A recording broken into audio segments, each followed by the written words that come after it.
Welcome back to my channel. मैं आज आप लोगों के लिए लेकर आ चुकी हूँ एक कलेक्टिव रीडिंग जिसका टॉपिक रहने वाला है वह इस वक्त आपके बारे में क्या सोच रहे हैं। जो भी आपके लव इंटरेस्ट है, जो भी आपके पार्टनर हैं, वो इस वक्त आपके बारे में क्या सोच रहे हैं। जिस वक्त आप इस वीडियो तक पहुँचे हैं, जिस वक्त आप ये वीडियो देख रहे हैं, जिस वक्त आप इस वीडियो को सुन रहे हैं, उस वक्त आपके पार्टनर, आपके लव इंटरेस्ट की फीलिंग क्या है आपके लिए, हम ये जानेंगे।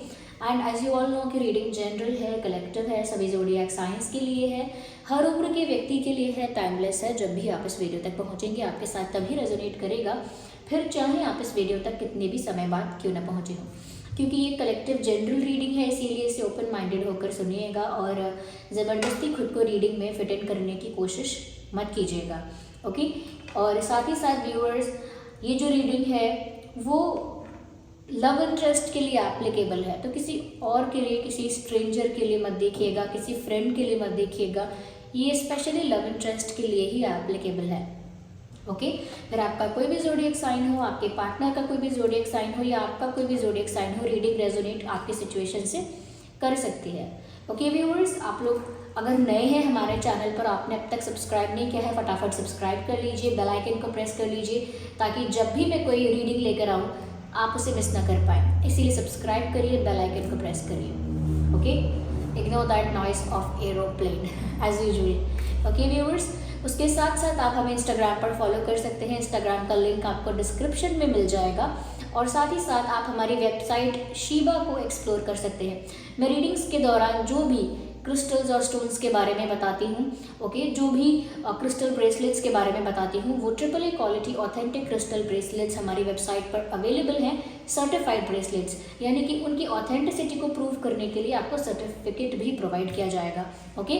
तो हमारी वेबसाइट का लिंक डिस्क्रिप्शन में है एंड आप लोग जब भी उसे एक्सप्लोर करना चाहें कर सकते हैं। और जो मैं सजेस्ट कर रही हूँ, रिकमेंड कर रही हूँ, वो चीज़ें भी आपको हमारी वेबसाइट पर मिल जाएंगी। ओके। आज थोड़ा माइक का इशू है क्योंकि सेटअप चेंज हुआ है, तो माइक का इशू है मेरे पास आज, लेकिन मैं इसको रिजॉल्व कर लूँगी। तो हो सकता है मेरी आवाज़ थोड़ी गूंज रही है, थोड़ा एको आ रहा होगा, या फिर शायद मेरी आवाज़ थोड़ी कम आ रही होगी। ओके। तो keep that in mind. Okay. तो आइए देखते हैं कि जो भी आपके लव इंटरेस्ट है, ओके, जो भी आपके लव इंटरेस्ट है वो आपके बारे में कैसी फीलिंग रख रहे हैं, कैसा इमोशन रख रहे हैं, कैसा एनर्जी है उनका। सबसे पहले मैं सोचती हूँ कि मैं डाइसेस को यूज़ करूँगी। Okay. I will use these dices first. Okay. और देखेंगे कि आपके पार्टनर की इमोशनल एनर्जी क्या है। ओके। उनका इमोशनल स्टेट ऑफ माइंड क्या है, पहले हम ये देखेंगे। इसीलिए इससे पहले मैं आपको बताऊं, अपने पार्टनर के बारे में सोचिए, उनका नाम अपने मन में 3 बार लीजिए, 5 बार लीजिए, उनका फेस इमेजिन कीजिए, मतलब उस इंसान की एनर्जी के साथ खुद को कनेक्ट करिए। ओके। और देखते हैं कि आपके पार्टनर का इमोशनल स्टेट ऑफ माइंड क्या है आपको लेकर। यूनिवर्स प्लीज टेल अस, हमारे व्यूअर्स जो हमको देख रहे हैं, उनके पार्टनर्स का इमोशनल स्टेट ऑफ माइंड क्या है उन्हें लेकर। हमारे व्यूअर्स के जो पार्टनर हैं उनका इमोशनल स्टेट ऑफ माइंड क्या है, हमें बताइए। Universe guide us. इंटरेस्टिंग। दो बहुत ही इंपॉर्टेंट बात है जो मुझे डायरेक्ट चैनल हो रही है। डायरेक्ट सबसे पहली चीज़ fear of rejection, fear of rejection, and second thing possessiveness. Both the things are very visible here और very prominent here. ऐसा लगता है कि आपके जो भी पार्टनर हैं, मेल हैं, फीमेल हैं, जो भी हैं, ऐसा लगता है कि वो आपके लिए काफ़ी ज़्यादा पजेसिव फील कर रहे हैं एंड उनको एक जेलसी भी फील हो रही है अगर आप किसी और को अटेंशन दे रहे हो, या आजकल किसी और के काफ़ी क्लोज हो गए हो, या किसी और के साथ आपकी बातचीत काफ़ी बढ़ गई है, तो मुझे लग रहा है कि उनको काफ़ी ज़्यादा पजेसिवनेस फील हो रही है। और साथ ही साथ एक फियर ऑफ रिजेक्शन भी यहाँ पर दिख रहा है, यानी रिजेक्ट होने का डर। उनके दिल में एक रिजेक्ट होने का डर है। तो बहुत सारी चीज़ें वो इसी डर की वजह से नहीं कर रहा है इंसान, या नहीं कर रही है, क्योंकि उसे डर है कि वो रिजेक्ट ना हो जाए, उसकी इंसल्ट ना हो जाए, उसे इग्नोर या अवॉइड ना किया जाए, या उसे फॉर ग्रांटेड ना लिया जाए। तो कहीं ना कहीं एक फियर ऑफ रिजेक्शन भी इनके अंदर दिख रहा है कि आप इनको रिजेक्ट ना कर दो, या इनको समहाउ डायरेक्टली इनडायरेक्टली आप इनको डिसरिस्पेक्ट ना कर दो, इंसल्ट ना कर दो।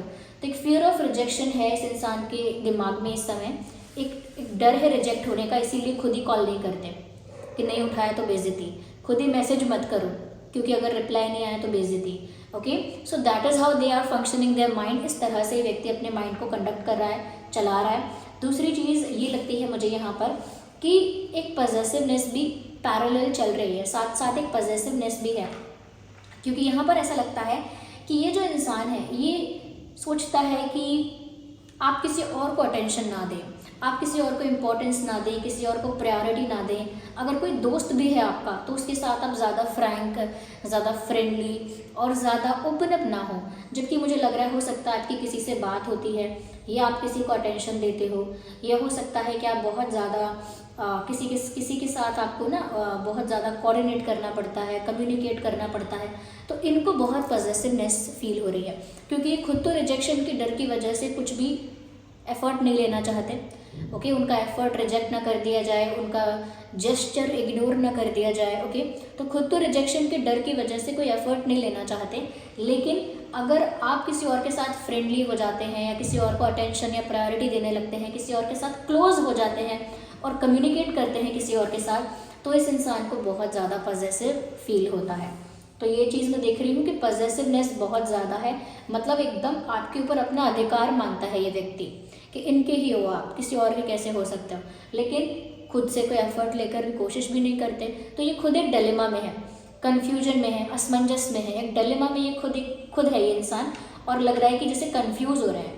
ओके, दो सिचुएशंस, दो डायरेक्शंस और दो दिशाओं के बीच में ये इंसान जैसे फंस रहा है कि मैं इधर जाऊँ या उधर जाऊँ।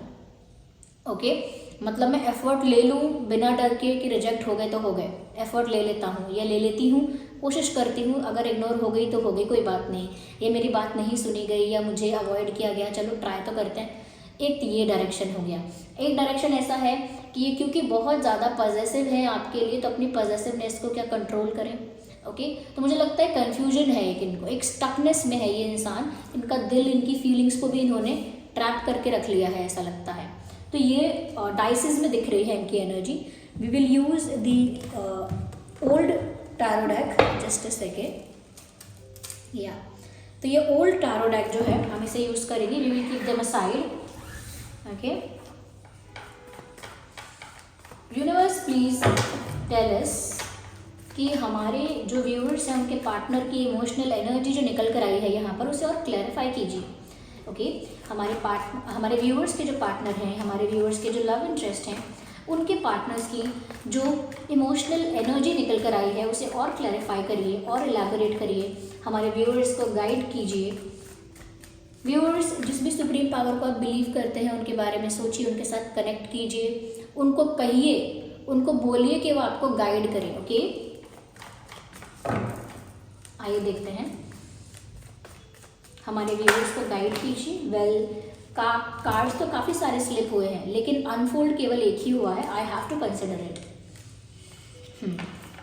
क्वीन ऑफ सॉर्ड्स, ये क्लैरिफिकेशन आया है, मैं और देखना चाहती हूँ यहाँ पर। I need one more card, universe, divine spirits, we need one more card. Okay, interesting, five of pentacles. मुझे ऐसा लगता है व्यूअर्स कि यहाँ पर अब आप ना ऐसा फील करते हैं या आप कर रहे हैं ऐसा फील फॉर यू कि आपको बहुत मैनिपुलेट कर दिया गया या आपसे बहुत कुछ हाइड किया गया, छुपाया गया।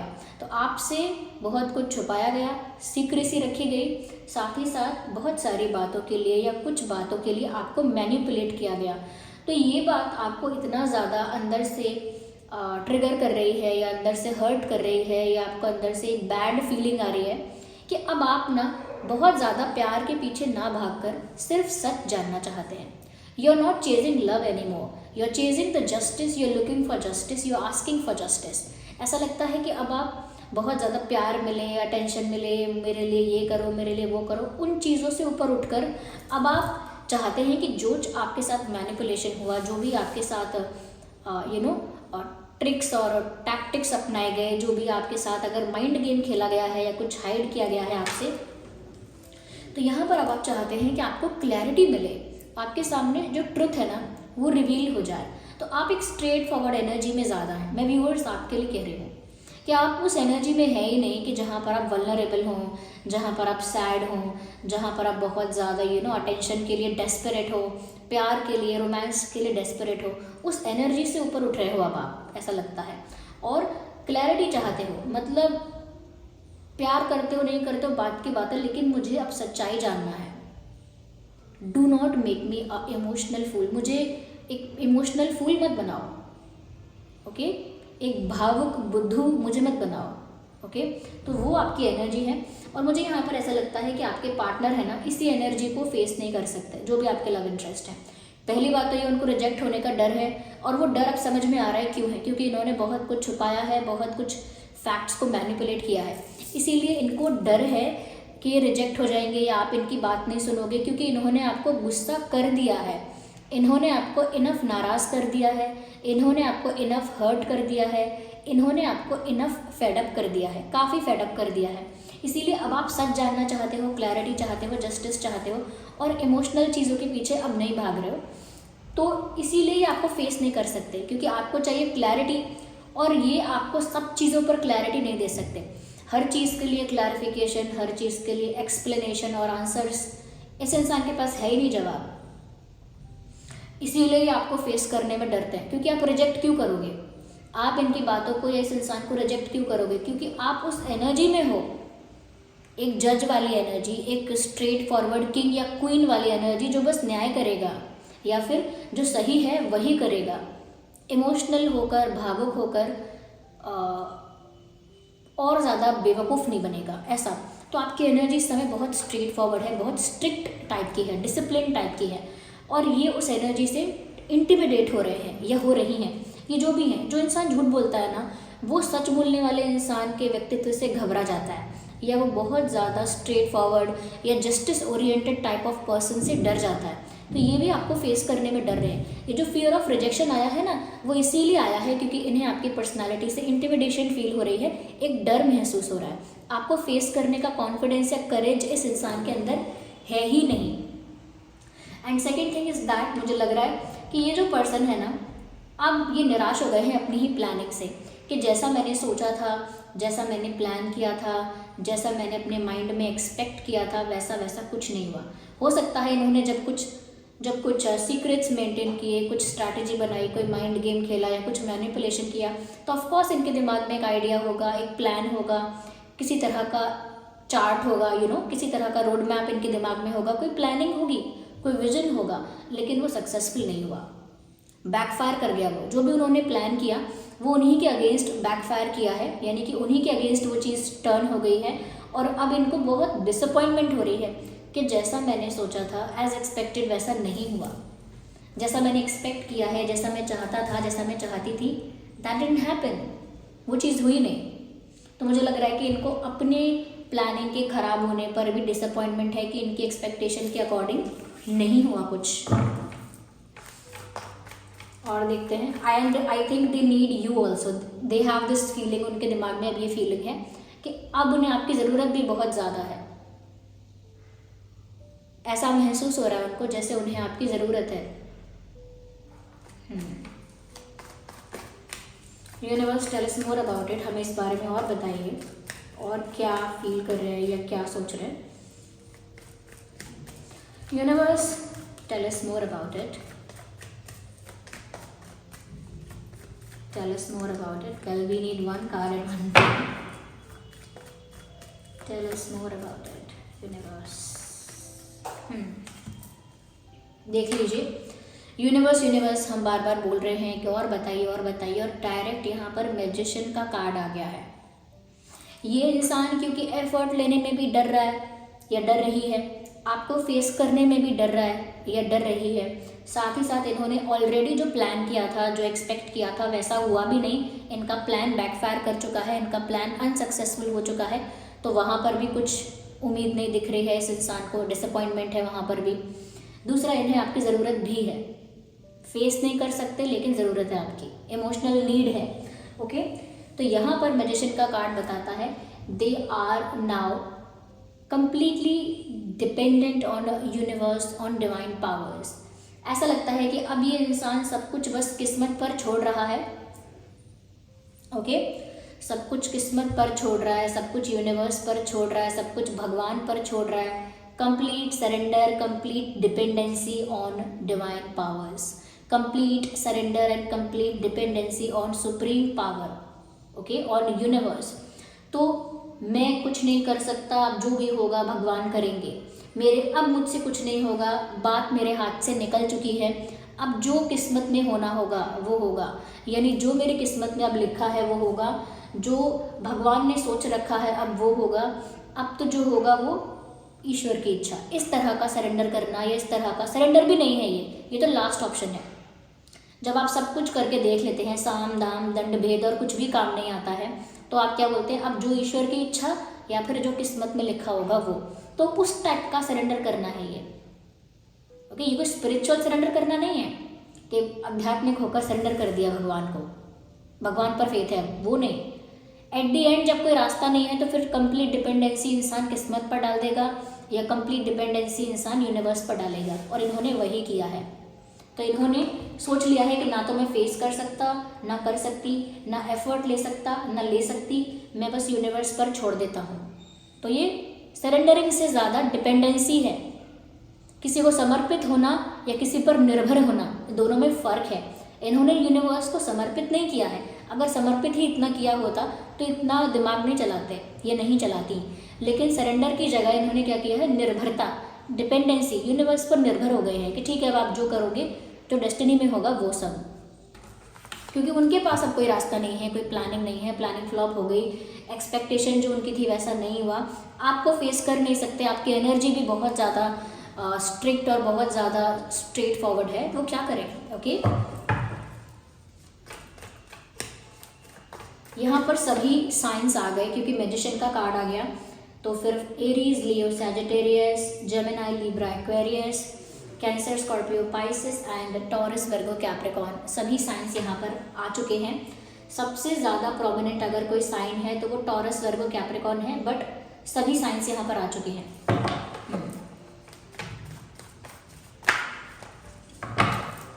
हम कुछ कार्ड्स और लेंगे, यूनिवर्स इसे और क्लैरिफाई कर दीजिए।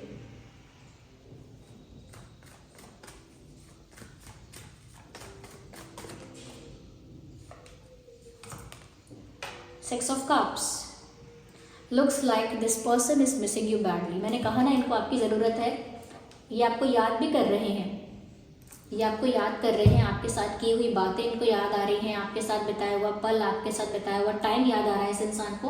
And this person is feeling very nostalgic, काफ़ी नॉस्टैल्जिक फील कर रहे हैं, काफ़ी आपको मिस कर रहे हैं, काफ़ी ज़्यादा आपकी ज़रूरत महसूस हो रही है।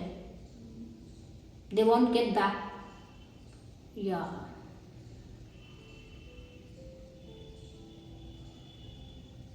दे want to be with you, ये आपके साथ होना चाहते हैं, क्योंकि ये एक पास्ट की एनर्जी को दर्शा रहा है। पास्ट में होने वाली चीज़ों को याद करना, या किसी की बहुत याद आना, पास्ट में कुछ मोमेंट्स, कुछ पल ऐसे थे जिनकी याद आना। They are missing you, they need you and they are missing you. इन्हें आपकी ज़रूरत भी है, आपको मिस कर रहे हैं, बिना कोई एफर्ट लिए आपके साथ यूनियन चाहते हैं। बिना किसी मेहनत के, बिना किसी एफर्ट के आपके साथ एक यूनियन चाहता है ये इंसान।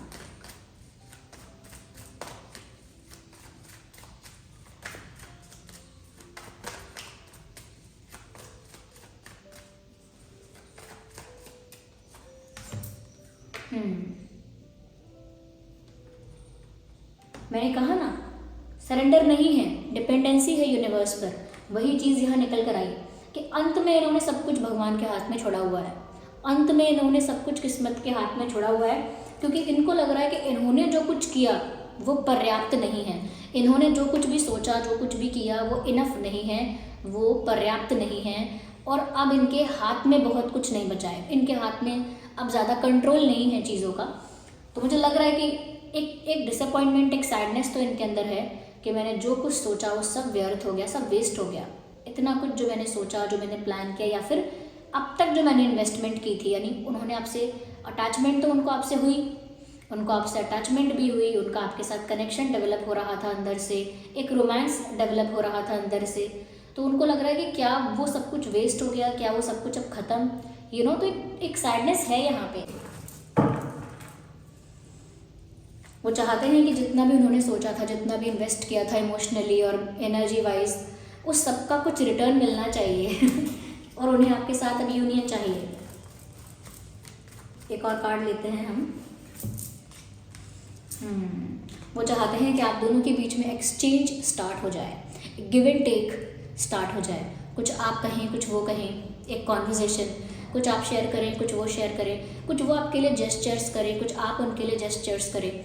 तो वो एक गिव एंड टेक चाहते हैं आपके साथ एक कह सकते हैं कि एक इक्वेशन मेंटेन करना चाहते हैं, एक exchange of feelings, exchange of thoughts, exchange of gestures, exchange of actions and efforts. आप उनके लिए कुछ करें, वो आपके लिए कुछ करें। तो वो चाहते हैं कि आप दोनों के बीच में जो लेन देन है, जो तालमेल है, वो वापस से स्टार्ट हो जाए। यस, गिव एंड टेक जो है वो दोनों तरफ से इक्वल हो जाए। ये भी चाहते हैं कि वो भी आपके लिए कुछ कर पाए, आप भी कुछ कर पाओ, एक ऐसी सिचुएशन आ जाए, एक ऐसा इक्वेशन बन जाए, एक ऐसा कनेक्शन वापस बन जाए जहाँ पर आप लोगों के बीच का ये गिव एंड टेक जो है वो काफ़ी स्मूथ हो जाए। एक कॉन्ट्रैक्ट वाली एनर्जी भी है। अब आपके साथ कहीं ना कहीं कुछ सीरियस भी चाहते हैं, ऐसा लगता है, क्योंकि आपके साथ अब एक होना चाहते हैं। मैंने कहा ना, आपके साथ यूनियन भी चाहिए, लेकिन अब इनके बस में ज़्यादा कुछ नहीं है। बट मुझे लगता है कि आपके साथ एक कमिटमेंट या एक तरह का कोई ऑफिशियल कनेक्शन बनाने के बारे में सोच रहे हैं। बट सबसे पहले तो वो यही चाहते हैं कि उनका आपके साथ गिव एंड टेक स्टार्ट हो जाए, जैसे दोनों तरफ से बोलचाल, दोनों तरफ से बातचीत, दोनों तरफ से एफर्ट्स एंड दोनों तरफ से प्यार।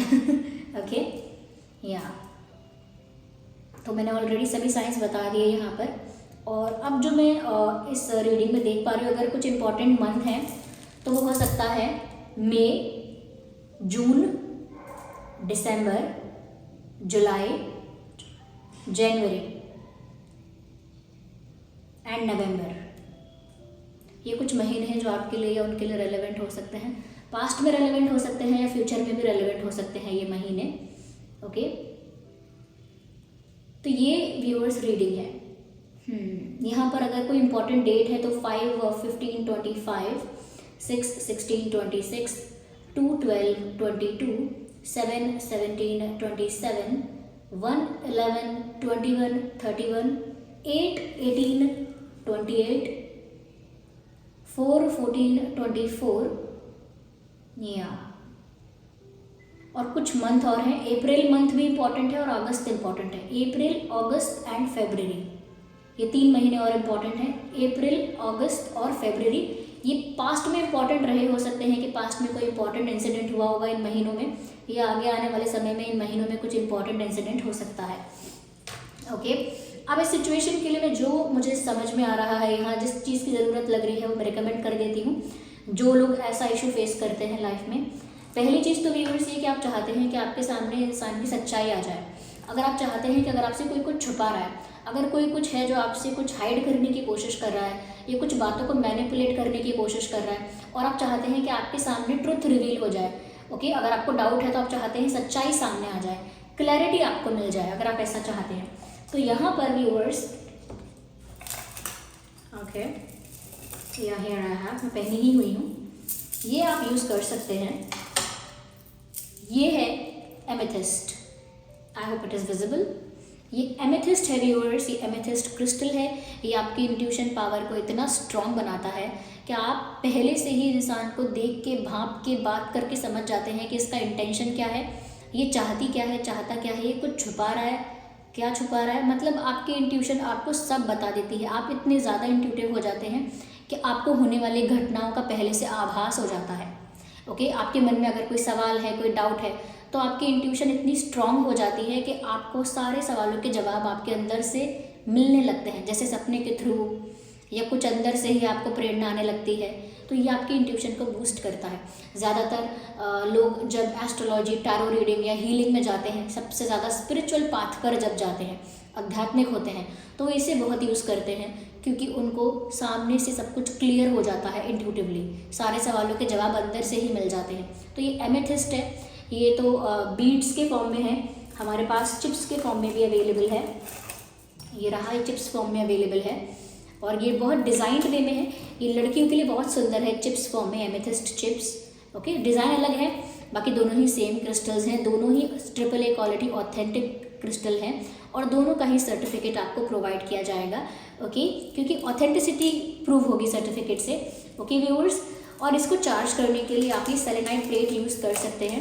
ये सेलेनाइट प्लेट जो है इसका लिंक भी डिस्क्रिप्शन में मिल जाएगा। आप जैसे ब्रेसलेट है, ओके, इसे प्लेट पर रखकर आप चार्ज करेंगे, 3 से 4 घंटे के लिए रख दीजिएगा आप प्लेट पर और ये चार्ज हो जाएगा। ओके, तो ये सेलेनाइट प्लेट है, इस पर रखकर ही आप क्रिस्टल्स को चार्ज करते हैं। ओके, तो ये मुझे सिचुएशन में इम्पॉर्टेंट क्यों लगा, क्योंकि यहाँ पर आपसे अगर काफ़ी कुछ छुपाया गया है और आपके सामने क्लैरिटी रहनी चाहिए, तो ये एमेथिस्ट आपको इसमें बहुत हेल्प कर सकता है। दूसरी चीज़ ये व्यूअर्स, अगर आप अपनी लाइफ में ना प्यार अट्रैक्ट करना चाहते हैं, ओके, ट्रू लव अट्रैक्ट करना चाहते हैं, सच्चा प्यार अट्रैक्ट करना चाहते हैं, इमोशनल स्टेबिलिटी अट्रैक्ट करना चाहते हैं, इमोशनल फुलफिलमेंट, इवन जो लोग अपनी लाइफ में रोमांस और ब्यूटी को अट्रैक्ट करना चाहते हैं, उनके लिए रोज क्वार्ट्ज बहुत अच्छा है। रोज क्वार्ट्ज हमारे पास चिप्स फॉर्म में भी अवेलेबल है। ओके, कार्विंग की वजह से, इस पर वर्क होने की वजह से इसका कलर, इसका टोन डिफरेंट दिखता है, लेकिन अगर आप ओरिजिनल रोज क्वार्ट्ज के क्रिस्टल को देखेंगे तो कहीं से वाइटिश है, कहीं से पीच है, कहीं से पिंक है, बिल्कुल वैसा ही है। तो ये चिप्स के फॉर्म में अवेलेबल है। ओके, ये चिप्स के फॉर्म में अवेलेबल है, तो ये गर्ल्स के लिए बहुत अच्छा डिज़ाइन रहेगा, वो इसे हर जगह कैरी कर सकते हैं और इसको एडजस्ट कर सकते हैं साइज़ को। कोई किसी के लूज़ आता है, किसी के टाइट आता है, तो यहाँ पर एडजस्टमेंट के लिए वो स्पेस दिया हुआ है, एडजस्ट कर सकते हैं आराम से। और ये वाला है, ये बीड्स के फॉर्म में अवेलेबल है, इसका नाम है रोज क्वार्ट्ज। ये प्यार को तो अट्रैक्ट करता ही है, ट्रू लव को, साथ साथ ब्यूटी को अट्रैक्ट करता है, यानी कि आपके चेहरे पर एक अलग तेज, एक अलग ग्लो, एक अलग चार्म नज़र आने लगता है, वो इसी से होता है। ओके व्यूअर्स, तो ये चीज़ मुझे यहाँ पर नज़र आ रही है कि आपको कहीं ना कहीं अगर इस तरह की ज़रूरत है या इस तरह के प्रॉब्लम को आप फेस कर रहे हैं, तो ये आपके लिए बहुत अच्छा रहेगा। और जो लोग अपने ओवरऑल 9 प्लैनेट्स को अलाइन रखना चाहते हैं कि आपके जो प्लैनेट्स हैं वो अलाइनमेंट में रहें और आपके लिए एफिशिएंटली आपको सपोर्ट कर सके, ओके, बैलेंस में रहें और आपको सपोर्ट कर सके आपको, तो यहाँ पर ये जो है नवग्रह ब्रेसलेट है, नवग्रह ब्रेसलेट, इसका लिंक डिस्क्रिप्शन में है। ये 9 प्लैनेट्स को अलाइनमेंट में रखेगा और उनको बैलेंस रखेगा, उनकी एनर्जी को आपकी लाइफ में, ताकि ऐसा ना हो कि प्यार अच्छा चल रहा है तो पैसा खराब हो गया, पैसा अच्छा चल रहा है तो फिर हेल्थ खराब हो गई, हेल्थ अच्छी चल रही है तो फिर परिवार में कोई प्रॉब्लम हो गई। तो ये आपके 9 प्लैनेट्स को मेंटेन करके रखेगा। तो कोशिश करें, इससे क्या होगा कि बैलेंस हो जाएगी सारी एनर्जीज। ओके, तो अलाइनमेंट के लिए बहुत अच्छा है। ये नवग्रह है, ये सभी इसी पर चार्ज होंगे, इसी सेलेनाइट प्लेट पर रखकर ये सभी चार्ज होंगे। ओके, तो ये है नवग्रह ब्रेसलेट। ओके, और ये एमेथिस्ट मैंने आपको बताया, and we have rose quartz also. Okay, अब जो लोग, ये तो बात हो गई रीडिंग की, कि जो लोग ऐसी प्रॉब्लम फेस करते हैं वो ये क्रिस्टल्स यूज़ कर सकते हैं। अब जो लोग व्यूअर्स, जो लोग यहाँ पर बहुत ज़्यादा स्पिरिचुअल पाथ पर आगे जा रहे हैं, एक मेंटल पीस, एक स्पिरिचुअल वेलनेस, एक स्पिरिचुअल वेलबींग, स्पिरिचुअल अवेकनिंग में भी जो चीज़ उनकी हेल्प करे, उनकी सोल को एकदम ट्रांसपेरेंट बना दे, उनके माइंड को एकदम पीसफुल बना दे और यूनिवर्स के साथ डायरेक्टली उनको कनेक्ट कर दे, यूनिवर्स के साथ डायरेक्टली कनेक्ट कर दे उनकी सोल को, यूनिवर्स के साथ आप एक अलाइनमेंट में आ जाए। कुछ लोग होते हैं ना जो कहते हैं कि मैं यूनिवर्स के साथ, डिवाइन के साथ कनेक्ट नहीं कर पा रहा हूँ, मैं चाहता हूँ स्पिरिचुअल बनना, मैं चाहती हूँ स्पिरिचुअल पाथ को फॉलो करना, लेकिन मैं डिवाइन के साथ, यूनिवर्स के साथ वो कनेक्शन फील नहीं कर पा रही हूँ। क्लियर कॉर्ड्स मैंने इसे लेट प्रोवाइड करवाया है, क्योंकि ये मतलब ये इसका जो वर्क है वो बहुत ही रेयर, बहुत ही कम लोग समझ पाते हैं। ज़्यादातर लोग समझते हैं दूसरी चीज़ों की ज़रूरतें हैं, लेकिन स्पिरिचुअल पाथ का मीनिंग कोई वही समझ पाता है जो उस पाथ पर चलने वाला है, वही समझ पाता है कि इसका महत्व क्या है। तो ये व्यूअर्स आपको स्पिरिचुअल पाथ पर आगे बढ़ाने के लिए है। ये आपके कनेक्शन को, आपकी कनेक्टिविटी को यूनिवर्स के साथ स्ट्रॉन्ग कर देगा। ओके, ये क्लियर कॉर्ड्स है और इसका लिंक भी डिस्क्रिप्शन में है। ओके व्यूअर्स, और जो लोग जानना चाहते थे कि एंकलेट्स कहाँ हैं, तो ये एंकलेट्स है, ये है पायराइट के एंकलेट, ये सी, और ये हमारी वेबसाइट पर अवेलेबल है। और कुछ लोगों ने कमेंट्स किए हैं कि मैम पायराइट वाली एंकलेट दिख नहीं रही है, तो ठीक है, मैं उसका लिंक भी मेंशन कर दूंगी डिस्क्रिप्शन में। ओके, ये मनी ब्लॉकेजेस को रिमूव करता है और आपकी लाइफ में ग्रोथ को अट्रैक्ट करता है, यानी ग्रोथ होती है और मनी ब्लॉकेजेस रिमूव हो जाते हैं। चाहे कर्जा है, कोई लोन है, कोई बर्डन है, कोई जॉब में कोई रुकावट है, या बिजनेस में कोई रुकावट है, कहीं पर भी कोई रुकावट है फाइनेंशियली, तो ये उसे रिमूव करता है। तो ये लड़कियां पहन सकती हैं एंकलेट अगर वो पहनना चाहें तो, पायराइट। ओके, तो ये मैंने एंड में बताया है उन लोगों के लिए जो इस तरह के इश्यूज़ को फेस करते हैं। पायराइट मनी ब्लॉकेजेस को रिमूव करता है। तो गर्ल्स के लिए तो बहुत अच्छा है। घर की सभी महिलाएं, या घर में आप कोई भी महिला है, या आप अगर कोई मेल भी देख रहा है तो उनकी बहन है, या उनकी पत्नी है, या उनकी माताजी हैं, आप किसी को पहना के रखेंगे ना, मनी ब्लॉकेजेस रिमूव हो जाएंगे। पैसा आपके पास जिस पर्पस के लिए आप चाहते हो उस पर्पस के लिए आएगा, वेस्ट भी नहीं होगा, ना ही बर्डन होगा, कर्जा भी नहीं होगा, ना ही पैसे कहीं फंसेंगे, क्योंकि फंसना मतलब ब्लॉकेजेस, और ब्लॉकेजेस को ही रिमूव कर देगा। ओके, तो ये है यहाँ पे क्रिस्टल्स जो मैं आपको बता रही थी। एंड आई होप रीडिंग आपके लिए हेल्पफुल रही है। रीडिंग अगर थोड़ी भी हेल्पफुल है तो वीडियो को ज़रूर लाइक कीजिए, क्योंकि आपके लाइक्स की वजह से मुझे बहुत मोटिवेशन मिलता है। और अगर आप मेरे हार्डवर्क को, मेरे एफर्ट्स को अप्रिशिएट करना चाहते हैं तो वीडियो को ज़रूर लाइक कीजिए, सब्सक्राइब कीजिए ड्रीम टैरो चैनल को और बन जाइए ड्रीम टैरो फैमिली का हिस्सा। ओके व्यूअर्स, चलिए मिलते हैं फिर अगली रीडिंग में। तब तक के लिए bye bye family, love you all, take care.